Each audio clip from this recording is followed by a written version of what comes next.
Hi class. Since we passed the midpoint of the course, I wanted to create a small video and discuss with you your second major project, which is the KWL chart.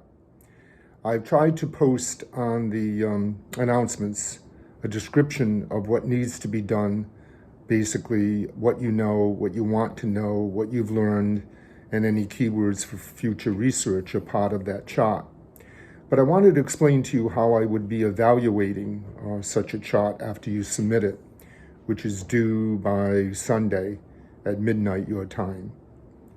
In the area of what you know, how could I possibly not give you a proficient grade and hold you accountable for not knowing very much about your topic? But the question would be, how do I evaluate it as exemplary versus being proficient? And that basically would be the manner in which you actually present your case of the knowledge that you have to indicate that you only have one or two pieces of information about your particular topic might make it proficient. But if you have 10 pieces of information, or if you subdivide your information of what you know into component parts, then that might make it exemplary versus proficient. Now, in the area of what you want to know, that's a little bit different story, because if you have given this real thought and come up with 5 or 6 or 8 questions about what you really want to derive out of your research, and the insightfulness of your questions and the manner in which you present them, that might differentiate a proficient grade from a exemplary grade. You notice I'm not mentioning needs to improve.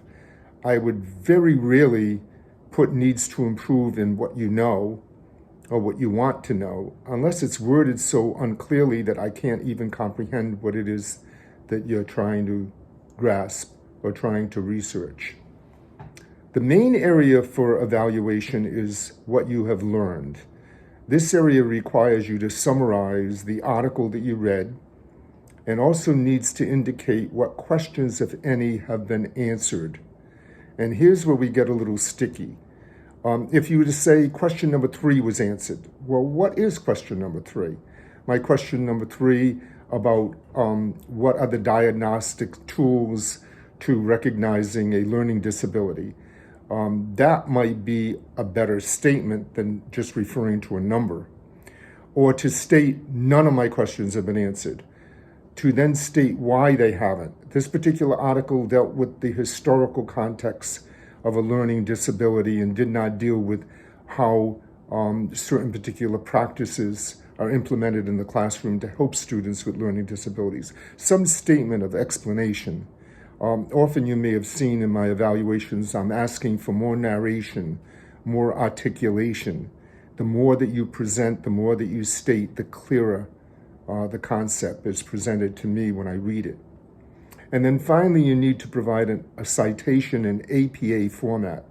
That would be the last name and first name of the author or authors, the writers of the work, the date of publication, the title of the article in quotation marks or italics, the publication information, and then finally retrieved from, and then the HTTP, the www, the URL. All right, just putting the URL there is not going to do anybody any good. You need to know what the article is, who the authors were. If there were no authors, then at least the title of the article and the other publication information before the URL. And then ultimately the keywords. These are words that you would put into the search engine of, for example, the Shapiro Library to try to do more research about your topic. If, for example, certain questions were not answered, what keywords would you use in the search engine to get answers to those particular questions? You might want to test these out. Actually put some keywords into the Shapiro Library search engine and see what you get, what you determine from it. Be clear about this, but yet be concise, because they're strictly keywords. I hope this helps. I'm just trying to express to you how I will be evaluating your charts, so it may assist you in the creation of them. I want you to succeed. I want you to do well. Remember, the difference between a proficient grade and an exemplary grade is a matter of just a few points, maybe 3 points. And when it's interpolated out of, for example, 115 points, it's even less than that. If you have, the last category is always articulation of your response, how clearly you have presented it. Proofread what you've written. Check for any spelling errors, missing words, words that are duplicated, anything that is lacking clarity. Usually I'm not too hard in that particular area unless you give me a string of run-on sentences that don't separate one idea from another.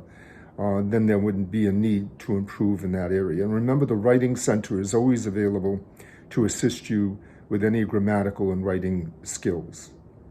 Okay? Hope this helps. I'm looking forward to reading them, and I hope that you're enjoying the course because I am. Thank you.